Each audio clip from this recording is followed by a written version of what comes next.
Hi everyone, с вами Ева Лорман, и в сегодняшнем видео я вам покажу, можно сказать, популярную стрижку мужскую в салоне красоты. Наверняка все будут думать: вау, вот это да, сейчас я буду смотреть популярную стрижку в салоне красоты мужскую, какая же это стрижка. Большинство людей приходят с обычными волосами, очень часто мужчины приходят с лысиной. Это, согласитесь, жизнь.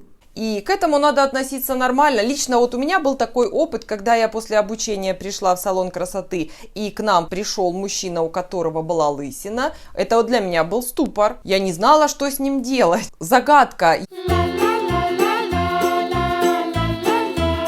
Я думала, а как я должна это все соединить? В общем, само обслуживание прошло нормально. Человек мне просто любезно подсказал, что с этим делать, как стричь такие стрижки. И я, конечно, утерла пот с лица и подумала: Да, я еще многого тогда не понимала. И вот я хочу с вами поделиться именно такой стрижкой, когда клиент приходит, у него в нижней затылочной зоне и височно-боковой зоне достаточно хороший рост волос, волосы вообще сами шикарные на самом деле, а вот наверху в теменной зоне и в шляпной зоне их практически нет.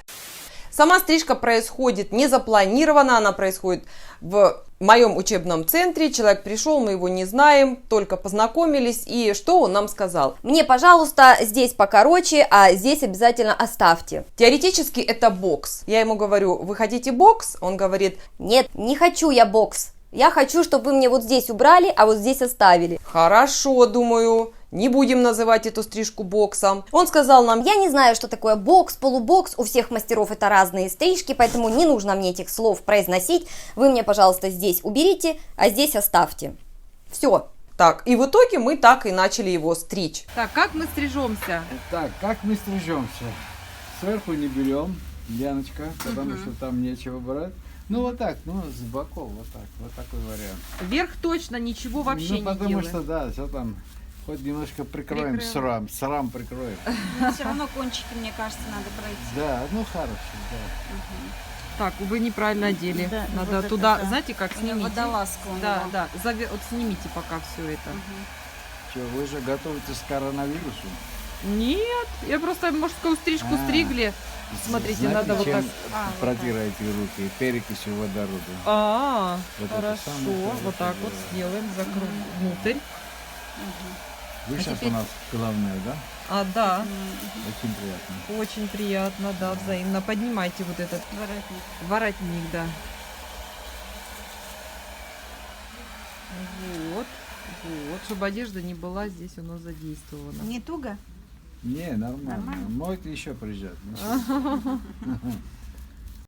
С чего мы начали эту стрижку? Я сказала: убираем все насадки с машинки, берем широкую расческу для машинки и начинаем все волосы убирать на расческе. То есть, по сути, это такая черновая стрижка для того, чтобы избавиться от массы волос. То же самое можно было сделать и на пальцах, конечно, но на расческе с машинкой это будет гораздо быстрее. При такой технике стрижки очень важно понимать, что расческа должна быть строго вертикальна. Низ расчески должен прилегать к клиенту, к нижней затылочной зоне и к зоне окантовки, а верх расчески он немножко отходит от головы. То есть расческа должна быть и вертикальной. И также очень важно при такой технике стричь, вычесывать волосы против роста волос, чтобы можно было захватывать вот эти волосы, которые, ну, я считаю, что они как бы непослушны из-за того, что они очень длинные, еще и вьющиеся. И они, конечно, не достаточно легко стригутся на расческе, но это только когда их много. Как мы сейчас их уберем, тогда уже можно будет сказать, что все, теперь можно сделать в чистую такую стрижку. Сейчас у нас идет черновая стрижка, мы избавляемся от массы волос. Но даже при такой стрижке именно положение расчески играет огромную роль. Так как клиент наш, он нам всю дорогу твердил, что не трогайте волосы сверху, не трогайте волосы сверху, мы старались максимально их не трогать. Хотя, вот понимаете, фишка в чем? Вот клиенты, они в большинстве случаев именно так и поступают, и так и делают. То есть сначала клиент ограничивает нас в чем-то, говорит: вот здесь не трогайте, здесь не трогайте. Мы соглашаемся, мы слушаем, не трогаем, все хорошо. Но под конец стрижки все-таки он нам сказал: ну вот здесь вверху, конечно, надо бы убрать. Но вы это увидите, я прям специально не себя там озвучку оставлю, а именно то, что сказал нам клиент.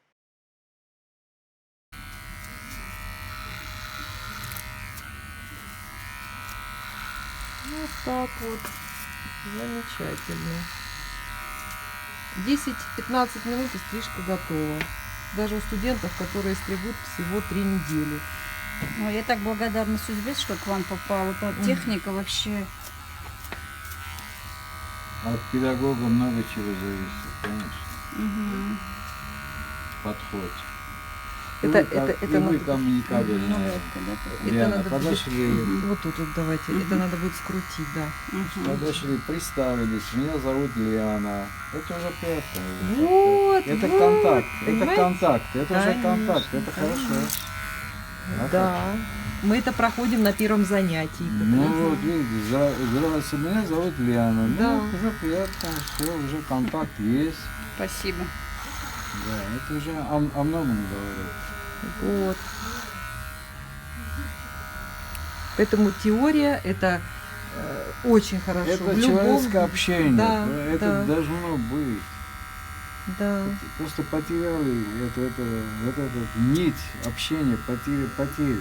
Такой стрижки, как правило, и нет названия. Я не могу даже сказать, как бы эта стрижка называлась, но очень похожа на бокс, где нижняя затылочная зона 3 миллиметра, в середине будет 6, и верхушка будет, верхняя затылочная зона 9 миллиметров. Но, как видим, насадками мы здесь не работаем, хотя в нижней затылочной зоне мы потом доработаем все насадкой. Вообще, эта техника на расческе, она очень быстрая и достаточно популярная, поэтому я ее практикую очень часто.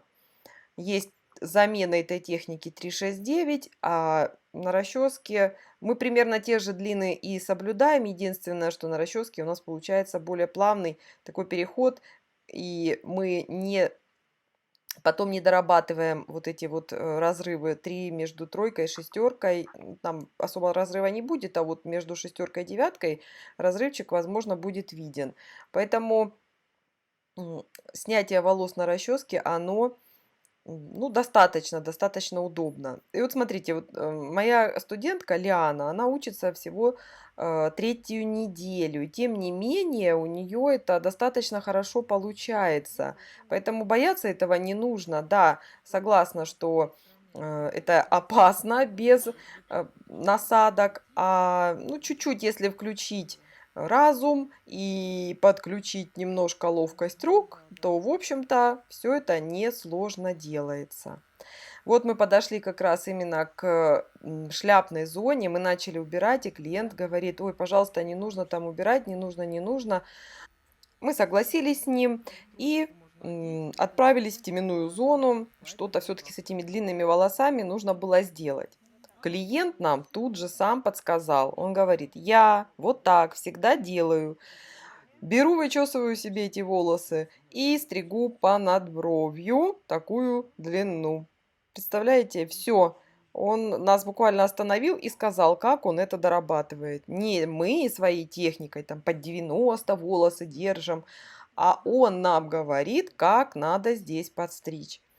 Вот прям на это хочется сделать акцент. Очень часто клиенты приходят и рассказывают, как они стригут ту или иную зону. Вот как-то выдумали сами и делают. Ну и мы, в общем, не спорим, нам еще и легче. После этого мы должны сравнять зоны, где мы стригли машинкой и где мы стригли, или вернее в данном случае мы практически не стригли у клиента. То есть это шляпная зона. Очень часто ее в конце дорабатывают, если знают об ее существовании. Если не знают, то, конечно, на это внимание нужно обратить. То есть мы здесь должны убрать треугольники такие, чтобы не было резкого перехода или такого эффекта грибка. Снизу коротко, а потом идет резко такая шляпа вверх. Вот, и в общем, вот здесь мы дорабатываем. Клиент, я вам должна сказать, сопротивлялся даже вот когда мы начали убирать в этой зоне. Прям таки сопротивлялся, даже пошутил. Потом, вот смотрите, сколько мы сейчас убрали. И вроде бы послушали клиента, все хорошо, не стали много убирать. Но в конце он нам обязательно, но в конце он нам говорит: ой, ребят, надо что-то тут убрать. Мне кажется, что все-таки здесь многовато. Так, теперь после того, как мы там сверху поработали, мы снизу начинаем работать насадкой номер 1, 3 миллиметра. То есть по линии, краевой линии роста волос, с начала окантовки на высоту ширины машинки мы должны обязательно убрать на нет, так скажем, свести. Ну, не, тройка это все равно не на нет, но все-таки на уменьшение длины. Вот таким образом.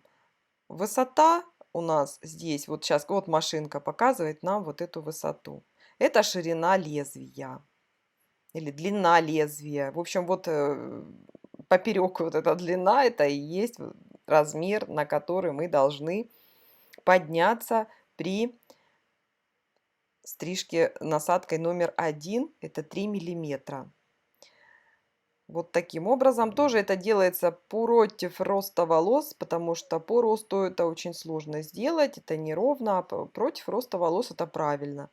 Затем мы после этого делаем окантовку без насадки, скручиваем машинку на 0. Ну, у меня машинка такая, что скручивается практически на 0. И мы сделаем окантовку без насадки. Уберем волосы и на шее. Обязательно прорабатываются в мужских стрижках волосы на шее.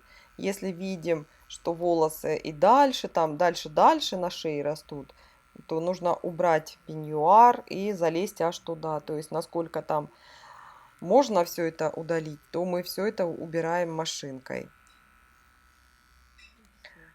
Еще хочется что сказать. Несмотря на то, что мы стрижем насадкой, вот вроде казалось бы за один раз, ой, и подстригли.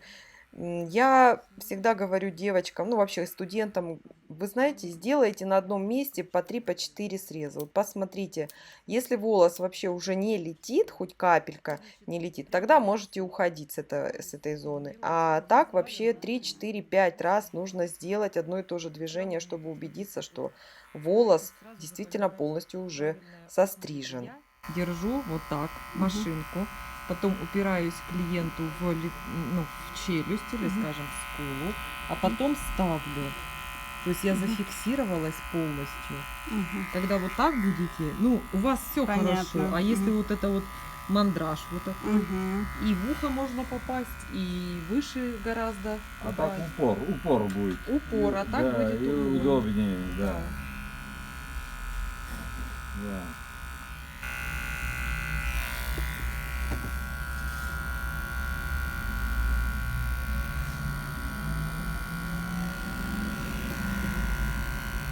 Все, без фанатизма, все хорошо. То же самое здесь. Вот смотрите, вот возьмите вот так. Вот, и палец вы выдвигаете вперед. Вот.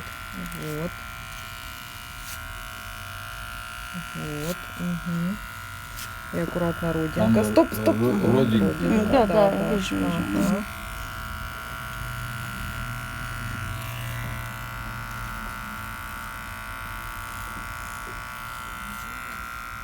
Все.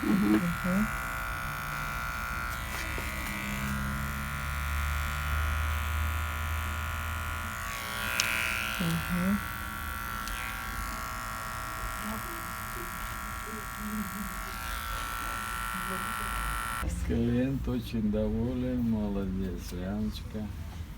Спасибо. Яна, вот здесь немножко. Вот, Уголок убрать, да? Вот эту часть, да, если Это то, можно. что я хотела, вы говорите слишком. Да, вот это Да. макушка. Да, потому что вот она-то лишняя. Соединение вот это, да, Мгм. более жесткое Да. получилось. Клиент еще тот фрукт. То есть то, что угодили, это прям подвиг, да? Не, молодец, хорошо. Спасибо. Вот представьте, какая позитивная может быть атмосфера вообще. Вот когда вот такое создается, состояние твоей души и совпадает с состоянием души клиента, это просто праздник. В салоне можно работать. Психологический Да, вот контакт. Это праздник. Это Я реально вам скажу праздник. такую вещь, что я больше ученицам доверяю, чем этих квалифицированных. Они более ответственнее подходят. Вот, Да, я совершенно вот так верно. думаю, не знаю. Правильно вы Правильно, думаете, да? конечно. Они более ответственные, более внимательные. Еще, да, вот эту часть. Мгм. Не на потоке.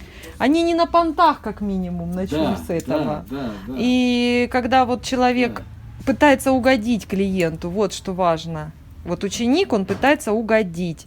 А когда проработал мастер в салоне, хотя бы год продержался, у него уже понтов столько, как будто он изобрел велосипед.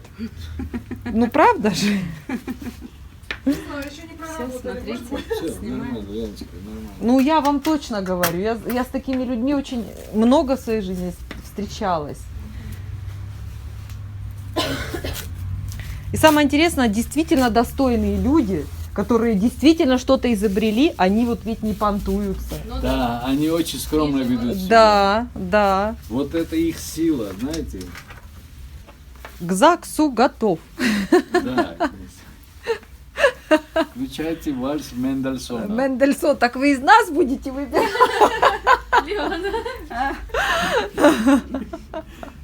Видите? И юмор, и смех, и приятная прическа. Яночка, я вам желаю от души завершить свои курсы, чтобы у вас по жизни было на работе много клиентов. Спасибо большое. А вам побольше хороших учениц. Прекрасно, Вы молодец. спасибо. Вы Да. очень- у вас очень тонкий Она такой гения. педагогический дар. Я это Спасибо. почувствовал. Ой, спасибо большое. До Великолепно. встречи, до свидания. До Спасибо. встречи. вечера. Да, До да, свидания. до свидания. Ну вот, клиент наш доволен. Что я могу еще сказать про лысеющих мужчин? Вот я вам показываю подборочку примерно такого же плана залысин, но не это, конечно. Что бы точно не надо было делать, это вот таких, конечно, пируэтов или вот такого пируэта, чтобы слева направо там прилепить волосы. А, наверное, надо посоветовать мужчинам не стесняться, скорее всего, этих всех вещей, потому что мужчины и с какими-то там недостатками на голове могут выглядеть очень даже элегантно и прикольно. Но надо обязательно прислушиваться к ним, к их мнению, потому что они очень тяжело переносят этот момент, когда происходит какое-то выпадение волос, и волосы перестают расти на этих местах. Это болезненно, очень болезненно для многих, и парикмахеры, конечно, должны к этому прислушиваться и быть более тактичными. Надеюсь, ролик был для вас полезный. Пишите комментарии, задавайте вопросы, подписывайтесь на канал. Bye-bye, everyone! С вами была Ева Лорман, и до встречи в новых видео.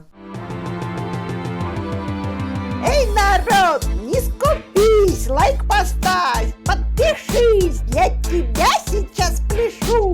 Подпишись же, блин, прошу. Колокольчик тут же жми, делись со всеми, не томи. Хватит даме танцевать, пора идти видос снимать.